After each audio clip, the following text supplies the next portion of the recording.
안녕하세요. 2025학년도 9월 모의평가 라이브 경향 분석 수학입니다. 저는 여러분과 함께 열심히 공부하고 있는 친절한 하영쌤입니다. 네, 남다른 치밀한 결정에 오늘은 가을 하늘에 네.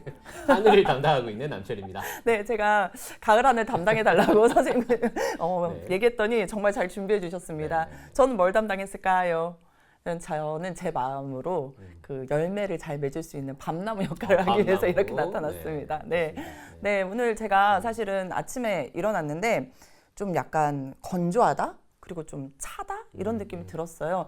딱 가을이 성큼 다가온 것 같고, 아, 그래서 이제 9월 모의평가구나 라는 생각을 확실히 했습니다. 그 공기가 냄새가 다르더라고요. 그렇죠. 예. 계속 더웠다가 특히 오늘 시험날 아침에는 좀 더 서늘했던 생각이 들고 네네네. 아, 또 서늘한 기운에 맞춰 시험 우리 또 수학 난이도도 네. 좀 학생들이 좀 많은 감정들이 그렇죠. 교차하지 네. 않았을까라는 생각이 네. 듭니다. 네. 그러니까 사실은 뭐 난이도를 굉장히 많이 물어보지만 이거는 학생들마다 체감 난이도는 다 다를 수 있는 거고요. 그러니까 다만 제가 학생들한테 꼭 얘기하고자 하는 건 뭐냐면 이제 우리가 난이도가 중요한 게 아니라 내가 어떻게 해야 될지 그리고 내 지금 상황이 어떤 것인지 그리고 남은 기간 동안 내가 어떻게 공부를 해야 될지 그거에 대해서 여러분이 잘 생각하고 이 우리 방송 보면서 좀 마음을 다잡고 남은 기간 열심히 공부하셨으면 좋겠어요. 그렇죠. 이제 9월 모의 평가라는 것 자체가 우리 마지막 예방 주사 아닙니까? 맞습니다. 결국은 이 모의고사를 통해서 내가 어떤 것들을 수능에서 얻어가고 또 어떤 것들을 보완해야 될지 그 부분이 사실 훨씬 중요해요. 완전 중요하죠. 네. 네, 그렇게 하려고 하는 거니까. 그러니까 네. 또 그런 의미에서 좀 많은 친구들이 들어왔는데 네. 얼마나 또 좀 다행이에요. 우리가 또 디테일하게 또 그럼요. 과목별로 어떻게 분석을 했고 또 앞으로 여러분은 어떻게 공부해야 될지 뭐 아까 뭐 질문에도 점수별 공부 방법 정리해 주세요. 아, 다 해드립니다. 완전. 네, 네. 잘 오셨습니다. 네, 네. 그러면 뭐 먼저 바로 우리 네. 시험 문제부터 한번 살펴보도록 네. 하겠습니다. 좋습니다. 네, 우선 제가 우리 공통 과목 있었죠? 그 공통 과목에 대한 얘기들 그리고 선택 과목 중에서 확률과 통계에 대한 얘기들 좀 해드리려고 합니다. 기본적으로 여러분 우리 공통 과목은요, 수학1, 수학2 이렇게 수학이라는 과목 제가 항상 얘기하지만 공평해요. 그래서 11문항 이렇게 똑같이 출제되고 있었고요. 그리고 각각의 단원에 대해서 기본적으로 우리가 나오던 문항들 개수만큼씩 딱 출제가 되었습니다. 그래서 여러분이 지금 보면은요, 뭐 3문항, 4문항, 4문항, 2문항, 4문항, 5문항 이렇게 출제가 되었지만 실질적으로 우리가 미분이나 적분은 뭐 하나의 단원이라고 보는 것도 무방해요. 그래서 4문항, 5문항이 출제되었지만 적분에서도 미분에 대한 개념들이 굉장히 중요했다라는 거. 그래서 여러분 이렇게 보고 넘어가시면 좋을 것 같고요. 자, 공통수학에서요, 우리가 문제들 좀 살펴보면 선생님이 별표 붙여놓은 것은 다 연계문항이었습니다. 그래서 기본적으로 3점이랑 4점에서 골고루 연계문항이 많이 출제가 되었구나라는 것을 여러분 알 수 있고요.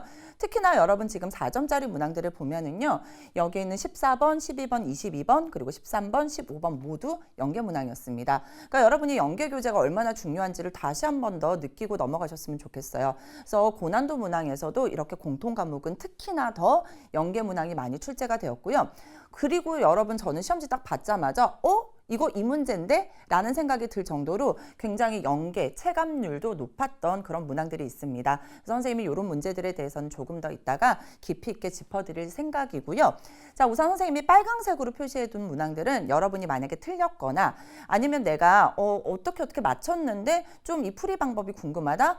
당연히 우리 해설 강의 잘 듣고 여러분의 것으로 만들고 넘어가셔야 될 굉장히 중요한 문항들입니다. 제가 굳이 3점짜리임에도 불구하고 8번 문항에다가 빨강색을 쳐놓은 이유는 학생들이 사실은 이런 문항들에 대해서 좀 생소했던 친구들도 있을 거예요. 그래서 이 문항은 여러분이 한 번 정도는 보고 넘어가셨으면 좋겠고요. 자, 4점짜리 문항 선생님 더 빨간데요. 4점짜리 문항은 아무래도 여러분이 좀 잘 깊이 있게 보고 넘어가셔야 되고 그러면 9번, 11번은 안 봐도 돼요가 아니고 9번, 11번은 실질적으로 매우 많이 등장했던 4점짜리 문항의 아주 전형적인 유형이었습니다. 선생님이 빨간색으로 표시하진 않았고요. 나머지 문항들에 대해서는 여러분이 만약에 좀 헷갈리거나 이거 어떻게 풀었지? 또는 다른 방법이 없나? 라는 친구들은 해설 강의, 분석 강의 통해서 꼭 여러분의 것으로 만들고 넘어가셨으면 좋겠다라는 거 한 번 더 말씀드리고 싶고요. 자, 확률과 통계입니다. 8문항 출제가 되었고요. 경우의 수, 확률, 통계 해서 2문항, 3문항, 3문항 이렇게 출제가 되었고요. 기본적으로 여러분 나올 법한 문항들이 나왔어요. 하지만 그럼에도 불구하고 제가 확률과 통계에서 항상 하는 얘기죠. 풀 땐 괜찮아? 채점하면 굉장히 많이 틀려 있습니다. 그래서 여러분이 5개념에 대한 문제는 사실은 이번엔 별로 적었을 것 같고요. 다만 중복, 누락에 대한 것들 다시 한번 확인하고 넘어가시면 훨씬 더 좋을 것 같고 28, 29, 30번 문항 4점짜리 문항이 각각의 단원에서 한 문항씩 또 공평하게 등장을 했고요. 나올 법한 문항들이었어. 알고 있었어요. 그런데 해결하기가 조금 힘들었을 수 있다라는 거. 그래서 여러분이 중복조합에 대한 것들 기준 하나하나 잘 세우셔야 되고요. 그리고 확률 문제도 마찬가지입니다. 우리가 기준이라는 것이 굉장히 중요하기 때문에 여러분이 그런 기준들 잘 세워서 하나하나 차근차근 연습해 나가는 것들 그런 것들 한 번 더 기억하시고요. 통계 문제는 사실은 쉽지 않은 친구들이 있었을 겁니다. 틀렸다면 반드시 해설 강의를 통해서 여러분이 이 부분에 대한 것들 활용된 문제였으니까 확인하고 넘어가실 필요 있다는 거 이렇게 기억하시고요. 문항들을 몇 문항 더 보여드리도록 하겠습니다. 자, 기본적으로 선생님이 여러분이 꼭 눈여겨볼 문항으로 이 문항을 선택한 이유는요. 우리 6월 모의평가에서도 삼각함수 그래프 문제가 나왔습니다. 그거보다는 좀 더 쉽게 출제가 되었고요. 그래프 자체를 여러분이 정확하게 잘 그릴 수 있었다면 다만 이 발문 자체는 굉장히 수학2스러웠어요. 그래서 fx랑 ft가 같다라는 이 발문을 여러분이 좀 잘 이해하셨다면 충분히 문제는 해결이 가능했을 텐데 어쨌든 간에 제가 여러분한테 하고자 하는 얘기는 이 문항이 연계 문항이든 연계 문항이 아니든 간에 우리가 연계 교재에서 이 삼각함수 그래프 문제는 굉장히 많이 연습을 할 수 있었어요. 그래서 그런 것들에 대해서 여러분이 한 번 더 잘 정리하고 넘어가셨으면 좋겠다라는 거. 그리고 단답형으로 나오다 보니까 틀릴 가능성이 높거든요. 그래서 제대로 짚고 넘어가셔야 됩니다. 자, 다음 문제 볼게요. 이번에는 수학2 문제에서 제가 이 문항을 선택한 이유는요. 사실은 아까 남치열 선생님이랑 얘기했거든. 저랑 남치열 선생님이랑도 풀이 방법이 달랐어요. 근데 저는 남치열 선생님 인정. 남치열 선생님 풀이 방법이 훨씬 더 깔끔하고 좋았습니다. 저는 사실은 이차 함수 입장에서 적분의 개념으로 문제를 해결을 했고요. 남치열 선생님께서는 여기에다가 숫자를 대입하는 방법으로 미정계수 찾는 연습을 미정계수를 찾아서 문제를 해결하셨는데 자, 우리가 아까도 얘기했지만 기존은 이거예요. 여러분이 어쨌든 간에 이게 왠지 함수의 그래프의 개형을 추론하는 문제일 거야 라고 우리가 추측할 수 있지만 그게 아니라면 빠르게 개념을 돌려가지고 이거 그러면 한번 대입을 해보면 안 될까? 이런 생각도 할 수 있어야 된다는 거예요. 그래서 우리 이따가 공부 방법에 대한 얘기를 하겠지만 아무래도 수학은 지금 계산에 대한 것들이 굉장히 중요하기 때문에 계산 실수 없도록 우리 연계교재 통해서 계산 연습도 좀 충분히 많이 하고 넘어가셔야 된다는 거 그것도 한 번 더 기억하시면 좋을 것 같아요. 확률과 통계입니다. 30번 문항이었어요. 얘는요. 사실은 선생님이 확률과 통계 문제, 경우의 수 문제는 뭐가 중요해요? 기준이 굉장히 중요합니다. 그래서 A가 받은 공의 개수를 기준으로 여러분이 하나하나 차근차근 해결했으면 충분히 해결 가능한 문제고요. 물론 여러분이 이런 문제가 나왔을 때 이상 이하라는 얘기가 나오면 여사건으로 문제를 해결하셔도 돼요. 그래서 여사건으로 문제 해결해도 충분히 집중력만 가지고 있었다면 문제가 해결이 됐을 거다. 그래서 다양하게 지금 연습을 하고 넘어가실 필요가 있다는 거 꼭 기억하셨으면 좋겠고요. 연계 문항들 좀 더 보여드리도록 할게요. 자, 우선은 수학원 22번 문항을 선생님이 연계 문항으로 뽑았는데요. 제가 이 문제 자체를 이거 연계될 거야 라고 얘기를 한 적이 있습니다. 그래서 강의에서도 그런 얘기를 했는데 제가 아마 이런 얘기도 했을 것 같아요. 수능에서 연계됐으면 좋겠다. 그랬는데 우리 9월 모의평가에서 연계가 되었고요. 여러분이 사실은 이 수능 완성이나 이 두 가지 문제를 보면은요. 이것도 마찬가지예요. 문제를 볼 때 여러분이 어떻게 접근하느냐가 굉장히 중요한데 이 문제 보면은요. A1이 K다. 그리고 5번째 항을 물어보고 있어요. 그러니까 얘는 뭐예요? 하나하나 차근차근 해결하시면 되고요. 다만 우리가 제가 이 수능 완성 문제 풀 때도 마찬가지였는데 두 개가 곱해서 0이라는 건 둘 중에 하나가 0이라는 게 우리가 둘 중에 하나를 꼭 선택해야 돼? 그게 아니라는 거죠. 그래서 얘를 선택했다가 얘로 가도 되는 거예요. 그래서 그런 것들을 좀 더 우리가 좀 여유를 갖고 문제를 해결하면 사실은 충분히 해결할 수 있는 문항이었다라는 거 요거 기억하시고요. 자, 수학2에서는요, 제가 여기에 있는 이차 함수의 그래프와 정적분에 대한 얘기, 그리고 넓이에 대한 얘기들 물어보는 문제를 연계 문항으로 뽑았는데요. 실질적으로 얘는 그래프가 없고 얘는 그래프가 있는 문항이고요. 풀이 방법은 똑같았어요. 다만 선생님이 계속 강조하지만 이차 함수 그래프, 절대값, 이차 함수, 굉장히 우리 좋아하는 주제잖아요. 그래서 그래프 한 번 더 그려보고 여러분이 이 개념 자체 한 번만 더 정리하고 넘어가시면 충분히 또다시 나올 수 있는 그런 소재라는 거 이거 기억하시고요. 확률과 통계 문제 또 보여드릴게요. 확률과 통계는 25번 문항을 선생님이 뽑았는데요. 어쨌든 간에 이 문제가 어렵든 쉽든 간에 연계 교재를 통해서 여러분이 기본적으로 맞출 수 있는 것들은 다 맞춰야 된다라는 거. 그리고 거의 발문이 똑같습니다. 그래서 11이 12로 12가 11로 바꾼 거. 그리고 여기에서 지금 보면은 적어도 하나가 8 이상의 짝수, 얘는 7 이상의 홀수였어요. 강의하시면서 선생님들이 충분히 그런 얘기 많이 하십니다. 짝수, 홀수, 이상, 이하 이런 것들은 다 우리가 공부를 했던 내용이기 때문에 수능 특강이랑 수능 완성에 있는 문항들 가지고 여러분이 좀 잘 정리하고 넘어가시면 충분히 이런 기본적인 문제들 다 맞추실 수 있었을 거예요. 자, 이렇게 선생님이 확률과 통계 문제까지 보여드렸고요. 자, 이제 남채열 선생님께서 미적분이랑 기하에 대한 설명들 해드리도록 하겠습니다. 아이고.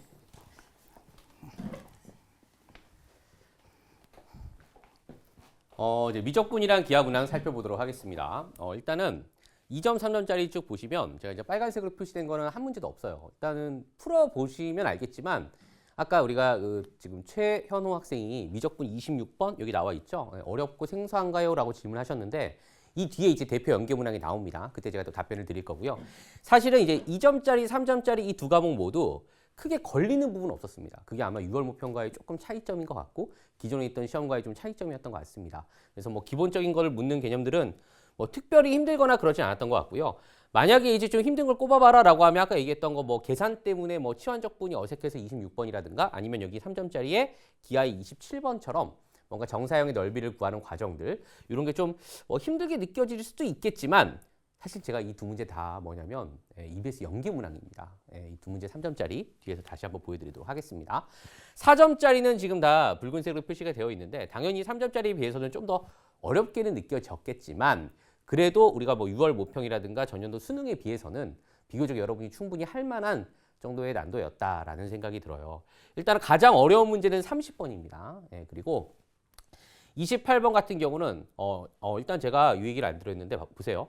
7.5점, 14점이라고 해서 오해하시면 안 됩니다. 아시겠지만 미분법이 5점 이하가 아니고요. 요 30번 문제가 표면상으로는 적분법에 들어있지만 주요 핵심 개념 및 계산 과정에서는 역시 미분법 문제라고도 보여질 수 있습니다. 따라서 이제 비중은 비슷하다라고 보시면 되고요. 28번부터 다시 설명을 드릴게요. 28번 같은 경우는 뭐 역함수의 정적분이 살짝 들어있긴 하지만 우리가 부분적분과 치환적분의 아이디어를 통해서 어떻게 하면 계산을 조금 더 깔끔하게 할 수 있을까를 묻는 문항이었던 것 같습니다. 좀 생소했던 부분은요. 자, 우리 6월 모평과 마찬가지로요. 어떤 그 도형에 대한 문제가 없었습니다. 등비급수의 활용 항상 나왔던 거, 작년부터 계속 이제 안 나오는 추세였던 것 같은데 물론 수능에서 어떻게 될지 모르겠지만 최근까지는 그렇습니다. 그리고 삼각함수의 극한의 활용 역시 안 나왔습니다. 그럼 급수에서 어떤 문제가 나느냐는 보셨겠지만 29번입니다. 소거되는 형태의 급수가 나왔어요. 그런데 이 친구가 이제 m이라고 하는 이제 문자를 주고 뭔가 하나씩 규칙을 찾아야 하는 사실 이제 일반화해서 풀기보다는 뭐 S1, S2 하나, 둘, 세 개 정도 구해 보면 규칙이 보이는. 실제로 이제 뭐 앞에 있는 그 공통 과목 문항이랑 좀 비슷한 면이 있었던 것 같아요. 아까 뭐 말씀하셨던 거, 뭐 22번이라든가 뭔가 이제 하나씩 대입해서 해보면 충분히 나올 수 있어. 그런 형태의 문제들이 많았던 것 같습니다. 그리고 마지막 30번. 30번은요, 조금 계산이 있었어요. 제가 사실 이제 1번부터 30번까지 다른 과목까지 같이 다 풀어봤는데 제 개인적인 생각으로는 아마 많은 친구들이 동의할 거예요. 30번이 가장 계산이 많았고 그중에서는 30번이 좀 그래도 제일 어려운 문제 중에 하나가 아니었나라는 생각이 듭니다. 아무래도 이제 K가 나오다 보니까 그 적분의 계산이 조금 많이 이제 계산이 필요한 그런 부분이 있었고 이거 계산하는 거 맞아? 그림으로 풀 수 없을까? 이런 고민들을 많이 했을 겁니다. 그런데 아까 우리 이하영 선생님께서 말씀하신 것처럼 우리 21번에 대한 풀이를 같이 공유하면서 실제로 대수적인 계산으로 해결이 깔끔하게 되네라는 걸 우리가 알았을 때처럼 이 문제 역시요. 담백하게 대수적으로 계산하면 해결이 되는 그런 문제였습니다. 기하도 한번 살펴볼게요. 4점짜리 보시면 28번 같은 경우는 이제 구박의 점에서 그은 접선들을 쭉 모았을 때 원뿔의 형태가 된다. 그 위에 단면인 원의 형태가 되고 그 원의 두 교점 사이의 어떤 거리를 구하고 좌표를 통해서 뭔가 이제 A의 좌표를 구하는 그런 이제 공간 도형 문제였고요. 포물선과 쌍곡선이 같이 나왔습니다. 보통 2차 곡선 두 개가 함께 나오죠. 역시 정의를 잘 활용해야 되는 그런 문제였고, 이제 가장 이제 눈여겨볼 문항이 이 뒤에서 보여드리겠지만 30번이었던 것 같아요. 평면 벡터의 연산을 통해서 이 평면 벡터의 크기의 최대값, 최소값을 구하는 그 과정. 얘도 이제 제가 뭐 여담이긴 하지만 우리 이제 EBS 해설 강의를 기하 과목 같은 경우는 안국 선생님께서 하시거든요. 선생님이 지금 이 라이브를 하기 전에 안국 선생님과 잠깐 얘기를 했어요. 그래서 30번 안국 선생님의 풀이도 보고 저희 풀이도 보고 이제 했었는데 다양한 방법으로 되게 해설을 하셨더라고요. 그냥 이제 평행 이동을 이용해서 뭔가 직관적으로 해결하는 방법과 그리고 위치 벡터의 성질을 이용해서 벡터를 분해하고 뭔가 이제 좀 더 깔끔하게 계산 과정을 추론해내는 그런 방법도 푸셨더라고요. 혹시 기하 선택자들은 특히 반드시 해설 강의 보시는 것을 추천드립니다. 자, 대표 문항 한번 보여드릴게요. 아까 말씀드린 것처럼요. 가장 어려운 문제였습니다. 네. 딱 보시기에도 뭔가 이게 절대값이 들어있고 어떤 조건들이 있고 쉽지 않아 보이긴 합니다. 물론 앞에 있는 문항들을 다 해결하고 시간이 어느 정도 남았다라고 하면 충분히 우리가 도전해 볼 수 있는 문제이긴 하고요. 만약에 시간이 부족하다라고 하면 사실 다른 문제를 푸는 것이 더 유리하긴 하겠죠. 시간 낭비 측면에서는. 근데 이 문제 자체가 뭔가 막 거창한 풀이를 물어보는 건 아니고요. 이 절대값 자체를 풀기 위해서 0보다 클 때 작을 때로 f를 나누고 그리고 라지 f 프라임이라고 하는 우리 라지 f라고 하는 부정적분이죠. 그 부정적분을 계산하시면 되고요. 부등식의 활용입니다. 수학적 개념이에요. 한쪽으로 넘겨서 라지 f 빼기 스몰 f의 최소값이 0 이상이다. 지금 제가 말씀드린 게 되게 개념들이 보이긴 하는데 그렇게 그냥 원리 원칙대로 계산하는 게 맞을까라는 의심을 하실 수 있어요. 실제로 그런 문제입니다. 하지만 마지막에 이제 얘네들이 왜 4분의 1과 2분의 3일까? 이 부분이 좀 어려웠던 것 같아요. 그래서 다른 문제에 비해서는 그래도 좀 최고난도 문제였던 것 같고 반드시 이제 해설 강의를 통해서 우리 미적분 해설 강의도 김민재 선생님이 하시는데 이 문제 같은 경우는 좀 힘들더라도 답까지 한번 내보는 연습, 계산이 필요하기 때문에 여러분 추천을 드립니다. 자, 아까 말씀드렸던 기하 30번입니다. 자, 우리가 뭐 점 P가 움직이고 Q가 움직이고 저 벡터의 합이죠. 저 친구의 크기의 제곱의 최대값, 최소값을 구하는 문제인데요. 평행 이동이라든가 아니면 저 벡터 PQ를 벡터 OQ 마이너스 벡터 OP로 쪼개던가 다양한 방법이 있는 도형 문제입니다. 특히 이제 기하 선택한 친구들 같은 경우는 이럴 수 있어요. 문제 형태가 이렇게 어려워 보이진 않거든요. 물론 이제 해결한 친구도 있겠지만 해결 못한 친구를 특히 잘 들으셔야 됩니다. 내가 뭔가 될 것 같은데 아이디어가 떠오를 것 같은데 떠오르지 않아. 그런데 계속 막 시도하다 보니까 시간이 이제 막 계속 가는 거죠. 그래서 뭐 이 한 문제에 내가 막 15분, 20분을 투자했어. 근데 해결을 못했어. 이런 경우는 정말 피해야 됩니다. 그러니까 다른 과목에 비해서 특히 기하 과목 같은 경우는 아이디어 싸움이기 때문에 종친 다음에 그때 막 아이디어가 떠오른다 그런 안타까운 상황이 있을 수 있어요. 그래서 어떤 시간 안배 측면에서 내가 또 참아야 할 때는 참고 또 집중해야 될 때는 집중하고 이런 연습이 필요한 그런 문제 중에 하나가 아닌가라는 생각이 듭니다. 기출문제, 연계 문제 보여드리겠습니다. 아까 26번 질문하셨죠? 우리 수능 특강 문제하고 어떻습니까? 여러분 보시기에. 일단은 뭐 어려운 문제는 아니에요. 부피 문제니까. 부피 구하는 계산은 어렵지 않은데 이 부분이에요. 사실 이제 얘를 제곱하면 계산이 뭔가 이제 치환적분을 어떻게 해야 되지? 요 앞에 x가 하나 더 붙었죠. 결국은 그러니까 이런 문제는 만약에 이 문제가 아까 우리 최현 학생이었나요? 만약에 어렵게 느껴졌다면 그 치환적분에 관련된 다양한 형태의 문제들, 그러니까 여러 가지 적분법이라고 하는 큰 단원 안에서 사실 조금 더 넓게 접근하다 보면 치환적분, 부분적분, 어떤 적분법 계산 연습을 남은 기간에 조금 더 다양한 문제들을 연습하시는 것을 추천드립니다. 연계교재 먼저 1순위로 하시고 나머지는 우리 최현 학생이 갖고 있는 어떤 교재들에 있는 문제들 쭉 연습하시면 충분히 대비가 될 거다라는 말씀을 드릴 수 있고요. 자, 기하 27번 한번 보세요. 이거는 거의 뭐 컨트롤 C, 컨트롤 V입니다. 상황이 너무 똑같아요. 4, 6, 4, 6 똑같죠. 모양이 똑같습니다. 자, 그리고 자, 이런 문제 같은 경우는 뭔가 정사형의 길이를 물어봤는데 정사형의 넓이를 바꿨죠.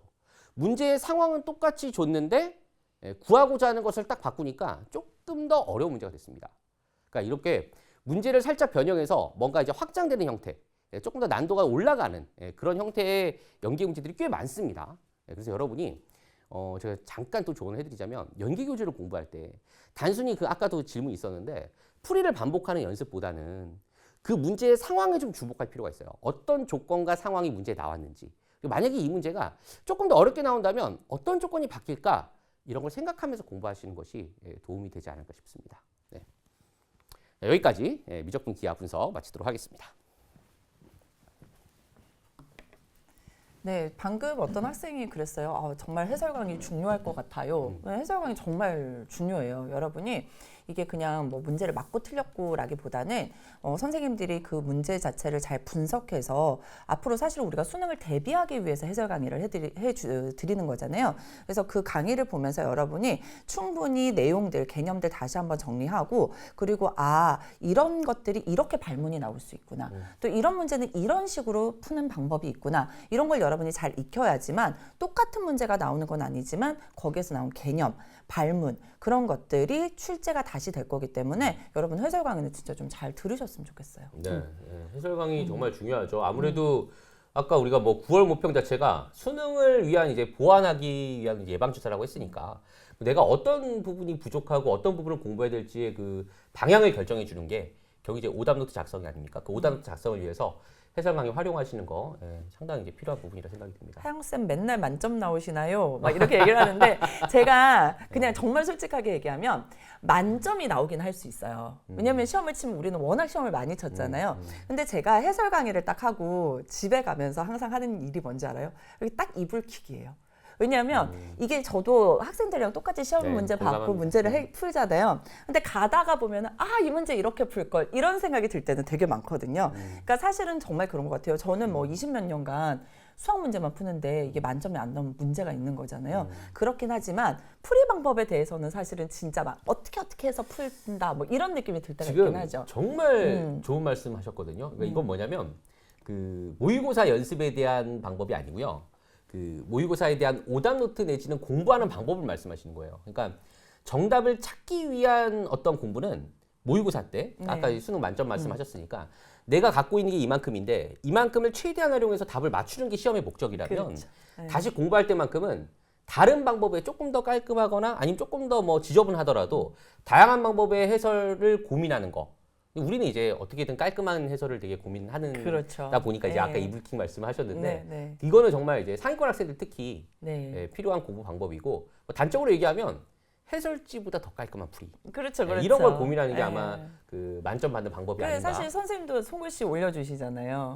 네, 네. 그렇죠. 그러니까 제가 송글씨를 올려드리는 이유가 뭐 몇 가지 있는데 그 중에 한 가지가 일부러 다양한 풀이를 올려드리는 거예요. 이렇게 해도 나도 풀어. 그리고 이렇게 푸는 방법도 있어. 이렇게 보여드리려고 송글씨 그리고 선생님의 사고 과정을 보여주기 위해서 송글씨를 올려주는 그렇죠. 거거든요. 그러니까 그 사고 과정을 여러분이 따라가시면 확실히 다른 문제 풀 때 많이 도움이 되실 거예요. 네. 저 그리고 백별연 학생이 지금 탐구하는 마음이 중요한 것 같아요. 이게 맞아요. 저희 아까 우리 또 뒤에서 얘기를 했었잖아요.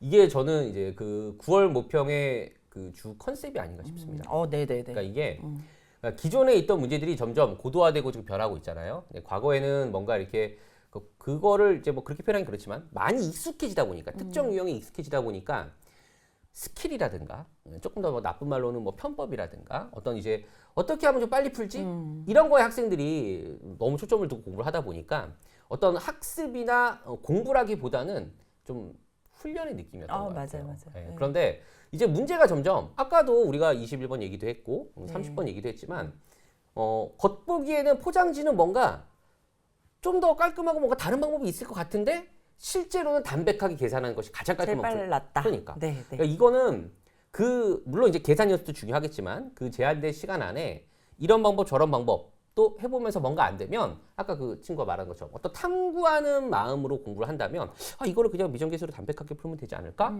그 순간 생각보다 빠르게 한 4-5줄 만에 사실 답은 나오거든요. 그래서 지금 이 백별연 학생이 말씀하신 것처럼 그 마음이 사실 가장 중요합니다. 좀 정확하게 짚어주신 것 같습니다. 근데 저 질문은 꼭 얘기를 해줘야 될 것 같아요. 그 정빈 학생 파이널 모의고사 수능 특강 연기 기출 어떤 게 좋을까요? 이거는 이제 상황에 따라 다르긴 한데 일단은 뭐 공통적으로 얘기를 하면 뭐 당연하죠. 그쵸? 수능 특강 연계 기출이 중요한 거 지금 다 이름 당연하죠. 있는 거. 네. 네. 그게 다 되고 네. 모든 게 다 됐어. 그리고 이제 모의고사 연습도 필요한데 우리 항상 얘기지만 모의고사 연습은 수능 완성 실전편을 먼저 네. 해야 되고 네. 그게 다 됐어. 그럼 또 추가적인 모의고사 연습이 필요한 상황이야. 그럼 파이널 실전 모의고사를 해야 되는 거죠. 둘 다 중요한 건 맞지만 굳이 하나를 꼽으라고 하면 당연히 연기 기출이죠. 맞아요. 네. 맞습니다. 또 뭐 선생님 이번 그 문항들 보면서 느껴졌던 거 아까 제가 느꼈던 것도 다 그거예요. 그 삼각함수라던가 그다음에 미적분에서 등비급수 도형의 활용. 그러니까 어쩌면 우리가 뭐 유형적으로 굉장히 많이 익숙한 꼭 나올 거야라는 문항들이 꽤 많이 빠졌어요. 그렇죠. 예. 네, 네. 그래서 그런 거에 대해서 여러분이 개념적으로 제대로 공부를 하고 꼼꼼하게 다 짚고 넘어가야 된다라는 거 계속 얘기하고 있는 것 같아요. 예. 또한 이제 남은 기간에 또 이 얘기도 하고 싶었는데 아무래도 우리가 지금 분석을 했지만 학생들이 느꼈을 겁니다. 6월 모평이나 작년 수능에 비해서는 이번 9월 모평이 생각보다 좀 할만했어요. 네네. 예, 아마 이제 등급도 많이 올라갈 것 네. 같은데 네. 여기에 이제 이번 제발. 수능은 어떻게 될까 이렇게 지금 네. 기대하는 친구들도 많을 거고 사실 그 누구도 알 수 없습니다. 선생님도 알 수 없고 저도 알 수 맞아요. 없고 네. 뭐 수능이 국모에 가깝냐 육모에 가깝냐 이렇게 질문하면 그런 논쟁을 제발 안 했으면 좋겠어요. 그러니까. 사실은 네. 공부가 중요한데 학생들이 자꾸 이번 시험 난이도 어땠나요? 왜 학생들이 변별력에 대한 걱정을 합니까? 그거는 그러니까. 평가원에서 할 일이에요. 여러분은 공부를 해야 돼요, 지금. 네. 제가 오늘 아침에 사실 그 발표하는 브리핑 그 EBS 그 영상을 봤어요. 네. 봤는데 윤윤구 선생님께서 명언을 하셨더라고요. 학생 여러분, 수험생 여러분, 시험이라는 건 항상 어렵게 나온다. 네. 라는 전제하에 그런 자세로 공부를 해야 뭔가 대비가 되는 거지. 맞아요. 이거 어떻게 물론 마음은 이해하죠. 쉽게 나왔으면 좋겠다라고 이해를 하지만 항상 그 플랜 B, 플랜 C 어렵다는 가정하에 공부를 해야 좋은 결과 있으니까요. 여러분 항상 힘들다는 생각으로 열심히 공부해 줬으면 좋겠습니다. 아까 되게 질문이 되게 좋은 질문이 하나 있었는데 제가 넘어갔네요. 방금. 뭘까요?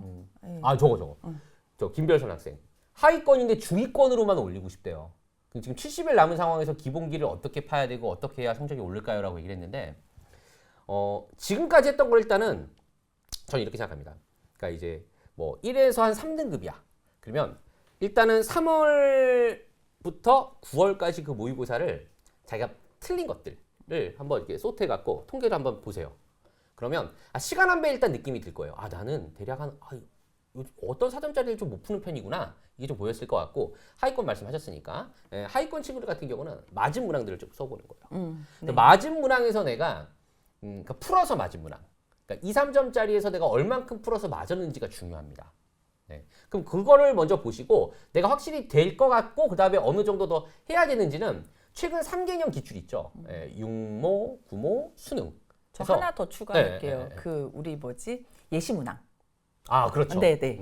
그거를 좀 여러 번 보면서 여러분의 것으로 만드는 게 가장 효과적일 것 같다라는 그렇죠. 생각이 들긴 해요. 가능합니다. 네. 그러니까 아까 말씀드린 것처럼 표를 이렇게 만들어 보면 2, 3점짜리만 일단 기본적으로 최대한 공통적으로 맞춰줘야 된다라는 연습을 하면 저는 거기서 이제 4점짜리 이제 뭐 몇 개 찍어서 이제 올라가고 하면 확률적으로 네. 충분히 올라갈 수 있습니다. 그리고 저기 그 연계교재 다 봤으면 반복해서 푸는 게 좋아요. 푸는 게 아니고요. 제대로 보는 거예요. 분석하는 그리고 거죠. 분석을 하는 거예요. 그러니까 뭐 풀어서 맞고 틀리고가 뭐 중요하죠. 하지만 틀린 문항들을 보면서 이렇게 문제에서 발문이 나오고 이런 개념들이 이런 식으로 쓰이는구나. 여기에 익숙해지셔야 돼요. 그러니까 그런 식으로 연계 교재를 여러분이 활용을 하시면 좋을 것 같아요. 뭐 예를 들어 네. 설명드리자면 아까 그 기아 27번 그 수능 완성 문제였나요? 이렇게 네네. 그 도형을 입체도형을 완성을 해보는 거예요. 이 상황에서 내가 이면각을 이번 시험에서 뭐 이렇게 구했지만 이 입체도형의 상황의 조건이 어떤 건지 그런 식으로 이제 그 연계교재 문제들을 하나하나 조건들을 이제 따져가면서 분석하는 복습이 필요한 거지 거기에 묻고자 하는 답을 얻기 위해서 그 계산 연습을 반복하는 거는 사실 공부가 아니고 훈련이죠. 네. 훈련보다는 공부를 해야 된다. 네. 우리 이제 얼마 시간이 남지 벌써요? 않았어요. 네네. 진짜. 진짜 하고 싶은 얘기가 너무 많지만 어쨌든 딱 요런 얘기 해드리고 싶어요. 여러분 지금 남은 기간 동안 절대 뭐 어떻다더라 수능은 어떻다더라 이런 생각하지 마시고요. 그냥 내가 지금까지 한 거 다시 한번 잘 복습하시고 그리고 우리가 실전 연습만 조금 더 하시면 분명히 더 좋은 결과가 있을 거예요. 그러니까 다른 얘기 신경 쓰지 말고 오롯이 나한테 집중하는 시간을 가지셨으면 좋겠습니다. 네. 지금 뭐 마무리 말씀하신 네, 건가요? 네. 50초 전이래요. 저는 다른 얘기. 심리적으로 계속 불안할 겁니다. 이제 수시원서도 이제 접수할 텐데 네. 친구들이랑 원서 쓰는 거 비교하지 말고 제발. 그리고 긍정적인 마음으로 난 정말 70일 동안 정말 하루를 1년같이 열심히 공부해서 최선을 다해서 어떻게든 점수를 올릴 거야. 그런 마음은 먹고 있다면 분명히 꿈은 이루어질 거다. 라는 말씀을 드리면서 네. 우리 이제 마무리할까요? 네. 네. 그러니까 저는 사실은 제가 고3이 아주 옛날 일임에도 불구하고 아직까지도 저도 막 생각이 나거든요. 저는 진짜 단 하나의 목표로 지냈던 것 같아요. 나는 꼭 내년에 서울 갈 거야.